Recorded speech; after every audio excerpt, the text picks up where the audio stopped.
Good evening. Nandito naman tayo sa ating talakayan sa salita ng Diyos. So, continuation do sa binabasa namin no, sa Kawikaan chapter 30 na tayo. So, sa English, Proverbs 30. So, Kawikaan sa chapter 30 verse ang aking nagustuhan dito na aking binasa ay yung 7 to 9, no? Ano ba nasusulat doon? Sabi niya, Diyos ko, may hihilingan akong dalawang bagay bago ako mamatay.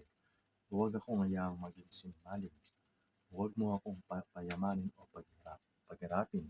Sapat na ang pagkain lamang ang ibigay mo sa akin. Baka kung malagana ako ay masabi kong hindi na kita kailangan. Baka naman kung maghirap ako ay matutong magnakaw at pangalan mo ay malapastangan. Malapastangan. So napakaganda no, napakaganda ng verse na to. Talagang nangyayari talaga to, no? Ang nito, ang aganda ng hinihingi nito ni Agur, no? Si Agur, di ba? Si Agur dito na iniiling niya sa Panginoon na bago siya mamatay, huwag siyang hayaang maging sinungaling at huwag siyang payamanin o paghirapin, no? Kumbaga, ang iniiling niya yung sapat lang sa pang-araw. Yung hindi siya maghihirap, hindi rin siya yung parang payayamanin ng Panginoon. Kumbaga, ang iniiling lang nito, tamang pamumuhay lang. So magandang so tayo mga kapatid, dapat magkaroon din tayo ng kagaya sa kanya. Maging makontento rin tayo sa mga bagay-bagay na meron tayo. Sa mga bagay-bagay na pinagkakaloob ng Panginoon sa atin, dapat marunong tayong makontento. Huwag na tayong mag-angad pa ng higit pa sa ibinibigay ng Panginoon. No, dahil nga nasasabi nga sa salita niya, ang tama lang ang binibigay ng Panginoon sa pang-araw-araw sa atin.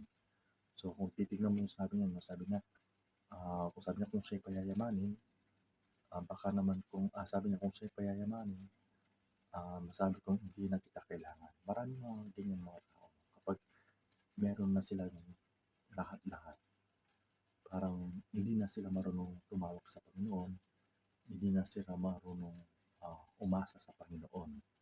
Diba? Kumbaga umaasa na lang sila sa mga kayamanan nila, sa sarili nilang kakayahan, sa sarili nilang katalinuhan. So doon na lang sila umasa. Kumbaga, maraming mga mayayaman na nagpapakayaman palalo na hindi na sila umasa sa Panginoon.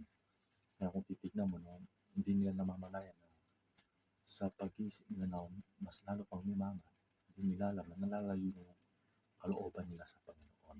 No? Sabi naman niya dito, huwag din siyang pahirapin.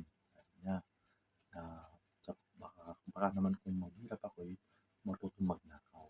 No? In reality, yun naman talaga nangyayari, di ba?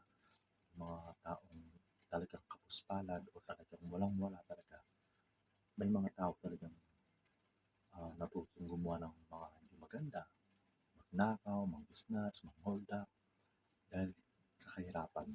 No? So dito, napakaganda ng halimbawa ng Agor dito, nung hinihiling nila sa Panginoon, yung yung karamtaman lang, kumbaga, tama lang. Yung hindi siya humingi ng higit pa, o hindi siya humingi ng kulang. Ang hinihingi sa Panginoon, yung yung tama lang, no? Kumbaga, kung ano mang ipagkaloob ng Panginoon sa kanya, kontento na siya.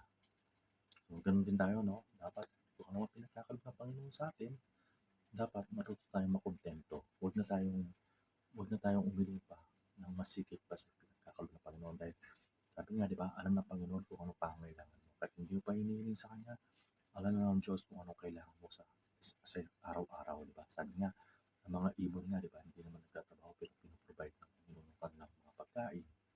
Tayo pa kaya mga tao na masikip pa sa mga ibon. Di ba? So, yun lang yung natutunan ko na makontento tayo. Mga pinagkaloob ng Panginoon sa iyo, makontento tayo. Yun lang. Amen. Amen. Yung sa akin naman ay Proverbs chapter 30 verse 5. Sabi dito ay every word of God proves true. He is a shield to all who come to Him for protection. Kaya mga kapatid, kung meron man tayong sitwasyon na problema na mahirap, sabi ng Panginoon dito, ang salita niya ay totoo. Kung meron man siyang pangako sa'yo, tutuparin niya yun. Kasi hindi siya kagaya ng tao na pag nangako ay napapako. Ang Diyos, pag nangako siya, tutuparin niya. Kaya magtiwala lang sa Kanya. About yesterday, ganun din, na pagtitiwala sa Kanya. Kapag kasi nagtiwala tayo sa Panginoon, pangako niya na proteksyonan ka niya, pangako niya na i-bless ka niya, pangako niya na isi-save ka niya. Patuloy lang tayo magtiwala sa Panginoon. Amen. God bless everyone. See you bukas sa bagong Bible verse. Amen. Okay na.